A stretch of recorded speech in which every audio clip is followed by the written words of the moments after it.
Hello बच्चों, capacitor के lesson में आई वेलकम यू। कैपेसिटर एक काफी इंपॉर्टेंट लेसन है कंपटीशन पॉइंट ऑफ व्यू से, बोर्ड पॉइंट ऑफ व्यू से।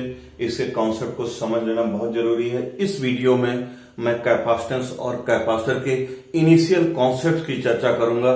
जब हमारे बेसिस क्लियर हो जाएंगे, पूरे लेसन को हम बड़े आसानी से समझ सकते हैं। इसके एप्लीकेशंस के और अच्छे से अच्छे टफ से टफ न्यूमेरिकल को भी हम सॉल्व कर सकते हैं। तो बच्चे चलिए सबसे पहले इस लेसन की शुरुआत करते हैं इसके पहले डेफिनेशन से। उसका नाम क्या है? कैपेसिटेंस। तो कैपेसिटेंस किसी भी कंडक्टर का क्या होता है? Capacitance of a conductor is defined as ability of a conductor to store the charge. कितना चार्ज बच्चे कोई कंडक्टर स्टोर कर सकता है, वही उसका कैपेसिटेंस कहलाता है। सपोज हमारे पास कोई कंडक्टर है, if you provide charge Q, charge या मैंने एरो बना मतलब चार्ज हम देते जाएंगे तो उसका पोटेंशियल क्या होगा? बढ़ता जाएगा बढ़ता जाएगा बढ़ता जाएगा।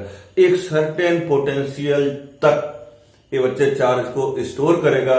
उस certain maximum value of potential achieve करने के बाद हम जो भी एक्स्ट्रा चार्ज देते हैं वो सराउंडिंग को लीक कर जाता है। तो इससे बच्चे साबित होता है कोई कंडक्टर एक सर्टेन फिक्स वैल्यू तक चार्ज को स्टोर कर सकता है।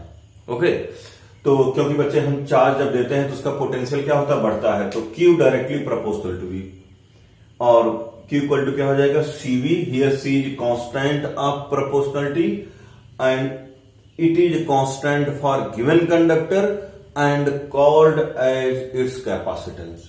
तो बच्चे X directly proportional to Y का मतलब समझते हो ना आप लोग? Y जिस मैनर में वेरी करेगा उसी मैनर में X वेरी करेगा। Y ट्वाइस तो X ट्वाइस, Y थ्राइस तो X थ्राइस। तो X की वैल्यू बाई Y की वैल्यू जो आएगा वो क्या आएगा? ऑलवेज कांस्टेंट आएगा। तो X डायरेक्टली प्रोपोर्शनल Y मतलब X बाई Y का जो रेशियो है कांस्टेंट होगा। X इक्वल टू बच्चे क्या हो जाता है? KY। तो इस फर्स्ट स्टेप के बाद आप थर्ड स्टेप को समझिए। X डायरेक्टली प्रोपोर्शनल Y को हम लोग X इक्वल टू क्या लिख सकते हैं जी? X equal to KY। ठीक है, तो चलिए, तो 10 C इक्वल टू क्या हो जाएगा? Q by V। तो 10 numerically we can define capacitance of a conductor. Capacitance of a conductor में be defined as the ratio of charge given to conductor to the rise in its potential. और इस another में भी कर सकते हैं। इस बच्चे V को हम लोग 1 ले लें तो C इक्वल टू क्या आ जाएगा? Q आ जाएगा। तो 10 capacitance of a conductor is numerically equal to charge required to raise its potential through unity. कि किसी कंडक्टर के पोटेंशियल को यूनिट बढ़ाना है तो जो चार्ज की जरूरत होगी that is numerically equal to C। बच्चे वास्तव में Q बाई V जो है यूनिट पोटेंशियल के लिए, एक बार समझ यूनिटी मेथड से V पोटेंशियल राइज करने के लिए हमको Q चार्ज देना पड़ा, तो यूनिट के लिए क्या देना पड़ेगा? Q by V। चाहे आप ratio Q by V equal to C कहो, चाहे V equal to 1। Q by V क्या है? यूनिट पोटेंशियल राइज करने के लिए जो चार्ज की जरूरत है that is Q by V। तो बच्चे कैपेसिटेंस की डिफिनेशन थी। अब यहां हमको जानने की जरूरत है, अच्छा हाँ, और एक चीज बता दो, C equal to Q by V होता है। यदि आप चार्ज को 2Q कर दोगे तो उसके कैपेसिटेंस पर क्या फर्क पड़ेगा? बहुत बच्चे बोलते हैं कैपेसिटेंस भी क्या हो जाएगा? ट्वाइस हो जाएगा। इसको 2Q कर देंगे तो कैपेसिटेंस 2 टाइम्स हो जाएगा। नो बच्चे, क्योंकि डायरेक्टली प्रोपोर्शनल होता है Q directly proportional to V। यह चार्ज 2Q होगा तो पोटेंशियल भी कितना राइज करेगा? 2V होगा। तो अगेन बच्चे 2 कैंसिल हो जाएगा, रेशियो Q बाई V ही आएगा। ये चार्ज 3Q करोगे तो पोटेंशियल भी कितना हो जाएगा? 3V हो जाएगा। तो Q by V he ratio always आएगा। इससे साबित होता है किसी कंडक्टर पर चार्ज के अमाउंट को हम बढ़ा दें तो उसके पोटेंशियल में वृद्धि उसी मैनर में होगी जो कि Q बाई V रेशियो को कांस्टेंट बना देगा। तो चार्ज का अमाउंट कितना भी करोगे उसके कैपेसिटेंस पर कोई फर्क नहीं पड़ता है। जैसे बच्चे हमारे पास 1 लीटर का एक बोतल है, उसमें आपने 100 ml पानी डाला है तब भी उसकी कैपेसिटी 1 लीटर है। 200 ml वाटर डाला है तब भी उसकी कैपेसिटी कितनी है? 1 लीटर है ना जी। कुछ नहीं पानी है तब भी इसकी कैपेसिटी कितनी है? 1 लीटर है। तो इस प्रकार बच्चे किसी भी कंडक्टर की कैपेसिटी जो है वो उस पर चार्ज कितना, इस पर नहीं डिपेंड करता है। इस पर डिपेंड करता है वह कितना चार्ज स्टोर कर सकता है। तो capacity of a conductor, capacitance of a conductor depends upon shape, size, it's dimension and nature of the medium in which conductor is placed. अब बच्चे चलो हम लोग सीखते हैं what is unit of capacitance. Capacitance की यूनिट क्या होती है? तो SI unit of capacitance is farad. SI unit of capacitance is farad. SI unit बच्चे क्या होता है? एसआई यूनिट फैरेड होता है। FARAD माइकल फैराडे के नाम पर पड़ा है, इसको हम लोग F से लिखते हैं। तो चलो हम लोग डिफाइन करते हैं 1 farad. How you define 1 farad? कभी कभार बोर्ड में क्वेश्चन आ जाता है। तो सिंस C इक्वल टू बच्चे Q बाई V, तो 1 farad equal to 1 coulomb by 1 volt. तो now you can define 1 farad capacitance. तो when charge of 1 coulomb resists potential of conductor through 1 volt, then its capacitance is said to be 1 farad। 1 coulomb का charge किसी conductor को दें और उसके potential में बच्चे यदि 1 वोल्ट राइज कर जाए तो उसका कैपेसिटेंस जो होगा वह 1 फैरेड होगा। चलिए लगे हाथ हम लोग dimensions of C। Dimensional formula बच्चे C बताइए। C equal to Q by V। Q को लिख दो W बाई Q। Q ऐसे ऊपर चला जाए तो क्या हो जाएगा? Q square by W। Q का डायमेंशनल फार्मूला 80 होता है, तो Q स्क्वायर है 80 स्क्वायर हो जाएगा। W का हो जाएगा ml2t माइनस 2। तो इसको बच्चे हम लोग सिंप्लीफाई करेंगे तो क्या आ जाएगा? m minus 1 L minus 2 t power T4 और A2 the dimensional formula of C। तो बच्चे एग्जाम में PMT वगैरह नीट के एग्जाम्स में ऐसे पूछ दिया जाएगा कि इसमें से कौन डायमेंशनल फार्मूला ऑफ C को बताता है। और बच्चे एक बहुत ही जनरल डिस्कशन है कि when graph is plotted between Q and V, Q और V के बीच में बच्चे यदि हम लोग ग्राफ प्लॉट करेंगे तो कैसा ग्राफ आएगा? आप प्रोपोर्शनलिटी वाला ग्राफ आप ऐसे जानते हैं, तो ऐसे स्ट्रेट लाइन आएगा, ऑब्लिक स्ट्रेट लाइन। इसका बच्चे हम स्लोप निकालेंगे तो परपेंडिकुलर को हम लोग क्या डेल्टा Q होगा, ये क्या होगा? Delta V। तो slope equal to tan theta, तो means perpendicular by base delta Q by delta V, ये कितना आ जाएगा? C आ जाएगा। तो हम लोग कह सकते हैं QE ग्राफ का जो स्लोप होता है that represents capacitance of a conductor. तो बच्चे सपोज एक क्वेश्चन आपको दे दिया जाए, सपोज एक क्वेश्चन है कि QE का ग्राफ 2 कंडक्टर्स AB के लिए प्लॉट किया गया है। आपको बताना है कि किस कंडक्टर का कैपेसिटेंस ज्यादा होगा। तो from graph it is obvious slope of A is more than slope of B, तो देयरफॉर A के करस्पॉन्डिंग कैपेसिटेंस क्या होगा? ज्यादा होगा। तो thus you can say capacitance of conductor A is more than capacitance of conductor B। और बच्चे farad जो है एक बिग यूनिट है। Farad is a big unit. तो हमारे जो भी अप्लायंसेस होते हैं उसमें capacitance micro farad, pico farad, nano farad order में होते हैं। तो 1 micro farad 10 power minus 6 farad, 1 nano farad 1 nf equal to 10 power minus 9 farad और 1 pico farad equal to 10 raised power minus 12 farad. Pico जो होता है माइक्रो ऑफ माइक्रो होता है। तो इस प्रकार बच्चे एक कैपेसिटेंस का आपने एक बेसिक कॉन्सेप्ट को समझा। चलो बच्चे हम अब सीखते हैं कैपेसिटेंस ऑफ स्फेरिकल कंडक्टर। तो suppose we have spherical conductor of radius r, और ये बच्चे इसको चार्ज हम लोग जब Q देंगे तो उसमें राइज इन पोटेंशियल होगा। तो अब हम प्रीवियस डिस्कशन से हम लोग जानते हैं यदि किसी कंडक्टर को चार्ज हम स्फेरिकल कंडक्टर को जो चार्ज दिए जो उसके सरफेस पर रिसाइड करता है दैट में suppose to be concentrated at it centre. तो बच्चे Q चार्ज को हम सेंटर पर मान लें तो r डिस्टेंस पर पोटेंशियल का फार्मूला क्या होगा? V equal to 1/4 pi epsilon naught Q by R। तो ये चार्ज Q गिवन था, उसकी वजह से राइज इन पोटेंशियल हुआ। तो C इक्वल टू बच्चे क्या? Q by V। तो Q आपने एज इट इज रख दिया, तो V को लिख दो Q/4 pi epsilon, Q cancel out, 4 pi epsilon naught ऊपर चला जाएगा। तो C equal to 4 pi epsilon naught R is the expression of capacitance of spherical conductor. C directly proportional to R। बच्चे रेडियस ऑफ स्फेरिकल कंडक्टर जितना ज्यादा होगा उतना ही ज्यादा क्या होगा? कैपेसिटेंस होगा। तो इस फार्मूले से हम कई इंफॉर्मेशन निकाल सकते हैं। चलो एप्सिलॉन नॉट की यूनिट इस कैपेसिटेंस से निकालते हैं। Unit of epsilon not what will be? तो एप्सिलॉन नॉट इस फार्मूले से क्या हो जाएगा? C/4 पाई R। 4 पाई का कोई यूनिट नहीं होगा, सी का फैरेड, आर का metre, farad per metre will be the another unit of epsilon naught. Epsilon naught की बच्चे एक और यूनिट हम लोगों ने पढ़ा था, कहां पढ़ा था बताइए, कूलॉम्स लॉ में। F equal to 1/4 pi epsilon naught Q1 Q2 by R square से यदि एप्सिलॉन नॉट की हम लोग यूनिट निकालेंगे तो क्या आएगा, it will be Coulomb square पर न्यूटन पर मीटर स्क्वायर। लेकिन फैरेड पर मीटर इस फार्मूले से निकाल सकते हैं। इस प्रकार के क्वेश्चंस पूछे जा सकते हैं, name the quantity whose unit is farad per metre. दूसरा क्वेश्चन बेटे, find capacitance of earth, earth का कैपेसिटेंस बताओ क्या होगा। तो you all know earth is a spherical conductor, तो C equal to 4 pi epsilon naught R होता है। तो 4 पाई एप्सिलॉन नॉट की वैल्यू बच्चे ध्यान देना 1/9 इंटू 10⁻9 लिखना है। रेडियस ऑफ अर्थ 6.4 इंटू 10⁻6 होता है। इसको हम लोग जब सॉल्व करेंगे 0.7 10⁻³ फैरेड आएगा, तो मिली फैरेड लिख सकते हैं 0.71 मिली फैरेड। और बच्चे एक इंफॉर्मेशन, एक क्वेश्चन हम लोग और बना सकते हैं क्या, कि what will be radius of spherical conductor of capacitance 1 farad. तो इसी फार्मूले से R इक्वल टू कितना हो जाएगा, C/4 pi epsilon not.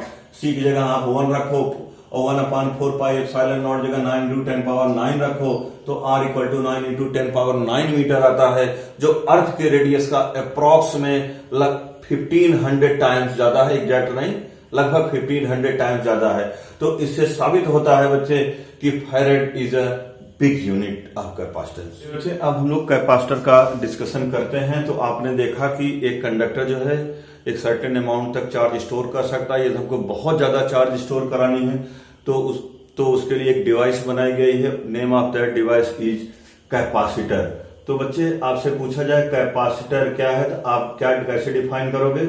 Capacitor is the device which can store large amount of charge.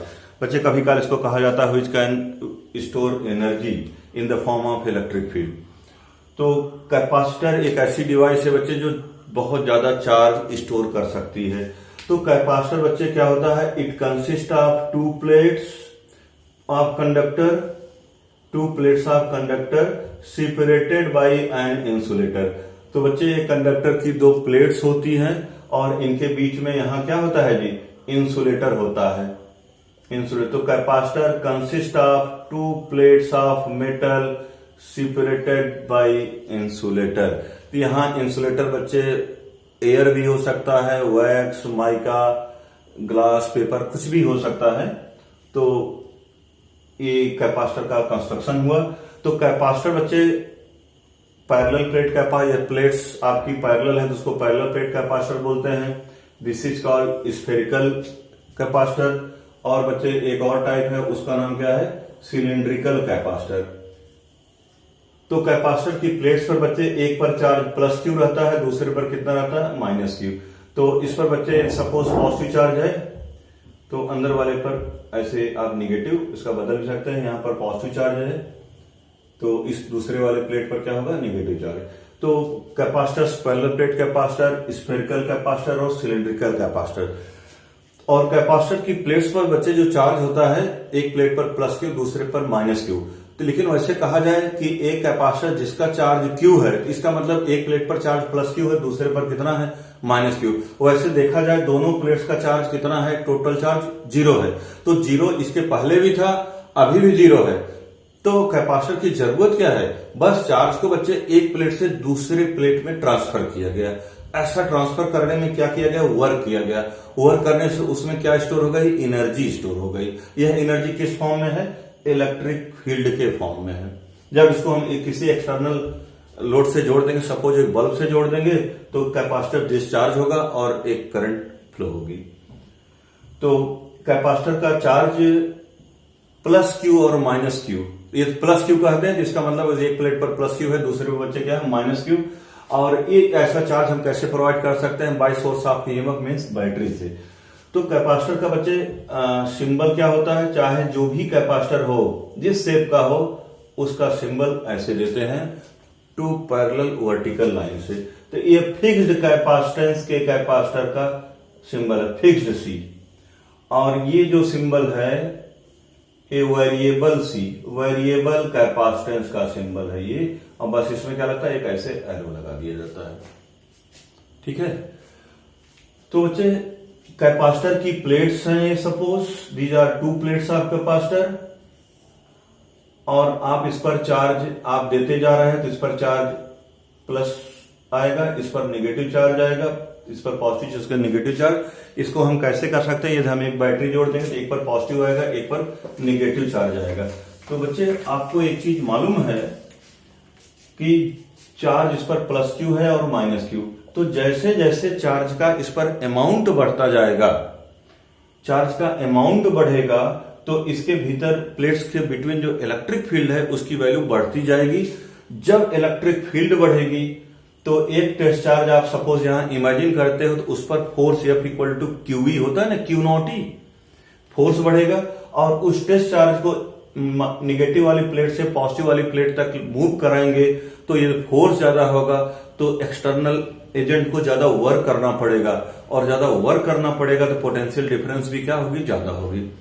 तो इस प्रकार हम लोग कह सकते हैं बच्चे Q directly proportional to V होता है।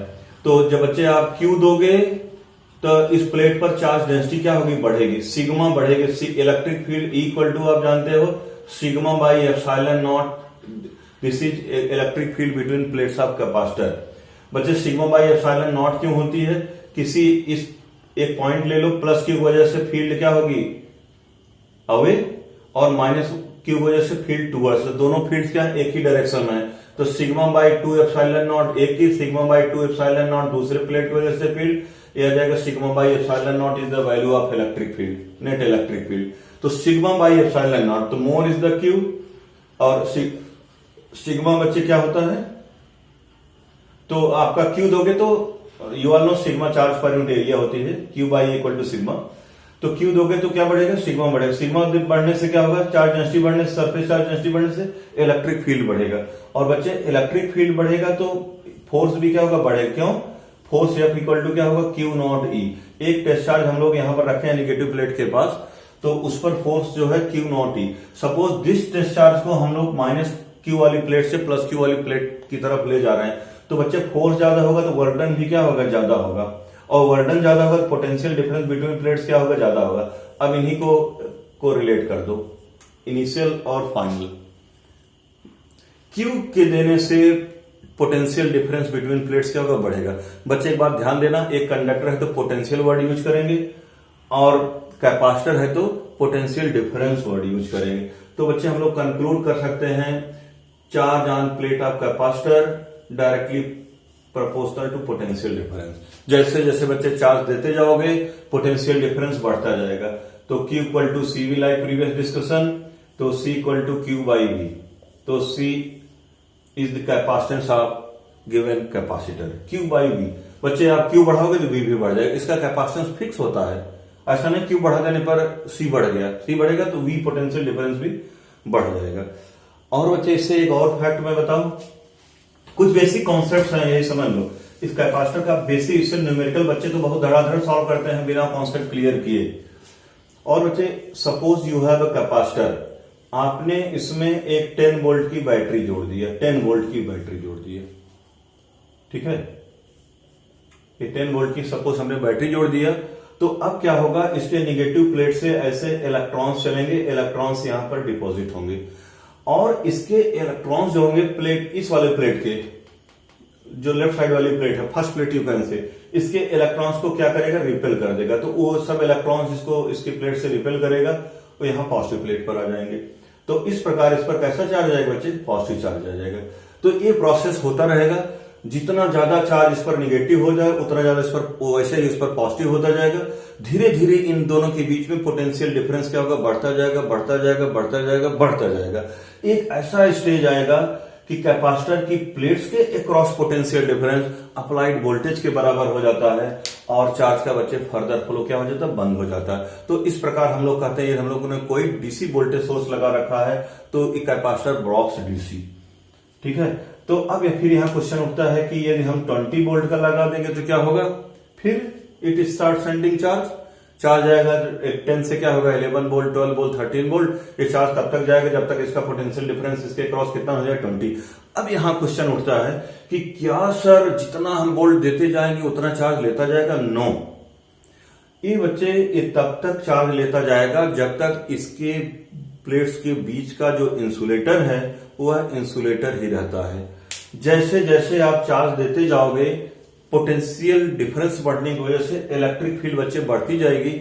उस इलेक्ट्रिक फील्ड के बढ़ने की वजह से जो आपका डाइइलेक्ट्रिक मटेरियल है उसके इलेक्ट्रॉन्स डिटैच हो जाएंगे, मीन्स वह आयनाइज हो जाएगा।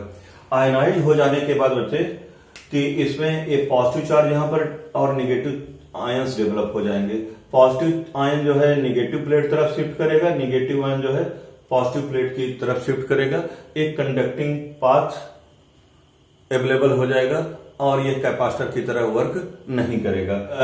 जब कैपेसिटर की प्लेट्स के भीतर जो डाई इलेक्ट्रिक रखा है, इलेक्ट्रिक फील्ड बढ़ने की वजह से जब वह insulator, dielectric means insulator, insulator conductor की तरह बिहेव करने लगता है, तो उस फिनोमेना को बच्चे हम लोग जानते क्या बोलते हैं, ब्रेक डाउन ऑफ डाइइलेक्ट्रिक बोलते हैं। और the maximum value of electric field that a dielectric can withstand before break down is called as dielectric strength. तो बच्चे यहां क्वेश्चन है कि एक कैपेसिटर को हम चार्ज कब तक दे सकते हैं, तो आप बोलोगे before break down of dielectric, मतलब इलेक्ट्रिक फील्ड कितनी लगानी होगी, बोलो कि बिफोर डाइइलेक्ट्रिक स्ट्रेंथ। तो बच्चे suppose to plates of capacitor जो है 1 सेंटीमीटर की सेपरेशन पर है, 1 सेंटीमीटर सेपरेशन पर, तो और इनके बीच में क्या है, एयर है। तो एयर के लिए जानते हो कितना इलेक्ट्रिक फील्ड वोल्ट होता है, 3 × 10⁴ वोल्ट। इतना पोटेंशियल डिफरेंस तक चार्ज लेगा, एयर है तो। और कोई डाइइलेक्ट्रिक मटेरियल डाल दोगे तो और ज्यादा वोल्ट तक वो चार्ज लेगा, because dielectric breakdown will occur later. तो इसीलिए डाइइलेक्ट्रिक मटेरियल के डाल देने से कैपेसिटेंस ऑफ कैपेसिटर क्या हो जाता है, बढ़ जाता है। एयर के डालने से 3 × 10⁴ वोल्ट तक ये चार्ज लेगा, यदि प्लेट का सेपरेशन कितना, 1 सेंटीमीटर। तो बच्चे हम लोग जानते हैं E = क्या होता है, V/D। V की वैल्यू क्या है, 3 × 10⁴, D कितना है 0.01 सेंटीमीटर, आ जाता है 3 × 10⁶ वोल्ट पर मीटर। तो this is value of electric field, this is dielectric strength of air. तो एयर, यदि सपोज एयर वाला कैपेसिटर है कोई, तो आप उसको चार्ज देते जाओगे, चार्ज तब तक लेगा जब तक कि इलेक्ट्रिक फील्ड इतना ना हो जाए। अब और चार्ज दोगे तो इलेक्ट्रिक फील्ड की वैल्यू से एक्सीड कर जाएगी, उसके अंदर की जो एयर है वह आयनाइज हो जाएगी। आयनाइज होने की वजह से पॉजिटिव चार्ज आयन निगेटिव तरफ, निगेटिव आयन पॉजिटिव प्लेट तरफ चलेगा और इस प्रकार चार्ज की वैल्यू को भी घटा देगा, एक कंडक्टिंग पाथ भी अवेलेबल करा देगा और वह कैपेसिटर की तरफ बिहेव नहीं करेगा। तो ये बच्चे कैपेसिटर से रिलेटेड बेसिक कॉन्सेप्ट है। इस प्रकार कोई भी डाइइलेक्ट्रिक मटेरियल उसमें हम इंसर्ट करते हैं तो वो कैपेसिटेंस को बढ़ा देगा, बिकॉज उस डाइइलेक्ट्रिक मटेरियल में एयर के रिलेटिव में उसमें ब्रेकडाउन जो है थोड़ा सा बाद में अकर करता है। तो बच्चे कैपेसिटर से रिलेटेड फैक्ट्स एक बार मैं फिर से रैपिडली रिवीजन कर दूं। कैपेसिटर एक डिवाइस है जो चार्ज को स्टोर करती है और हम कह सकते हैं एनर्जी भी स्टोर करती है in the form of electric field. Capacitor consist of 2 plates separated by insulator, दोनों प्लेट्स पर चार्ज +Q और -Q होता है। ऐसा +Q -Q हम एक बैटरी की हेल्प से प्रोवाइड कर सकते हैं। और बच्चे किसी कैपेसिटर के क्रॉस से हम लोगों ने कोई पोटेंशियल डिफरेंस अप्लाई कर रखा है तो इस पर चार्ज तब तक जाएगा, चार्ज जमा होता जाएगा दोनों प्लेट्स पर पॉजिटिव निगेटिव, और जिससे उसके पोटेंशियल डिफरेंस बढ़ता जाएगा। एक ऐसा स्टेज आएगा potential difference across plates of capacitor becomes equal to applied EMF. बच्चे जैसे हम पोटेंशियल डिफरेंस को बढ़ाते जाएंगे तो more and more charge store करता जाएगा। लेकिन किसी भी कैपेसिटर के चार्ज स्टोर करने की एक वैल्यू डिफाइंड है, एक वोल्टेज डिफाइंड है, उसको वर्किंग वोल्टेज W भी बोलते हैं। बिकॉज एक सर्टेन वैल्यू से ज्यादा वोल्ट अप्लाई करोगे तो उस कैपेसिटर की प्लेट्स के बीच में जो इंसुलेटर है वह ब्रेकडाउन उसमें अकर कर जाएगा। वह इंसुलेटर है ना एक कंडक्टर की तरह बिहेव करेगा, मीन्स आयनाइज हो जाएगा और आयंस पॉजिटिव आयंस जो है निगेटिव प्लेट तरफ चलेंगे, निगेटिव आयंस पॉजिटिव प्लेट तरफ चलेंगे। इस प्रकार चार्ज की वैल्यू को भी कम कर देंगे और एक कैपेसिटर तरह बिहेव नहीं करेगा। तो इस प्रकार हम लोग कह सकते हैं कि एक कैपेसिटर भी एक सर्टेन अमाउंट से ज्यादा चार्ज स्टोर नहीं कर सकता। हाँ, उस कैपेसिटेंस किसी कैपेसिटर की हम लोग बढ़ा सकते हैं, उसके डिफरेंट प्रोविजंस होते हैं, उसको हम अगले वीडियो में देखेंगे। लेकिन आप यहाँ एक चीज देख पा रहे हैं कि एयर के बजाय हम कोई और डाइइलेक्ट्रिक डालते हैं तो उसका डाइइलेक्ट्रिक ब्रेकडाउन लेटर अकर करेगा, तो हम मोर एंड मोर चार्ज प्रोवाइड कर सकते हैं। थैंक यू बच्चे। तो मैं समझता हूं कि कैपेसिटर का जो इनिशियल कॉन्सेप्ट था आप उसको समझ गए होंगे और इसको एक बार बुक से पढ़ लेना है। तो फिर मैं अगली वीडियो में मिलता हूं। अगले वीडियो में हम लोग डेरिवेशंस करेंगे। Wish you all the best, happy learning.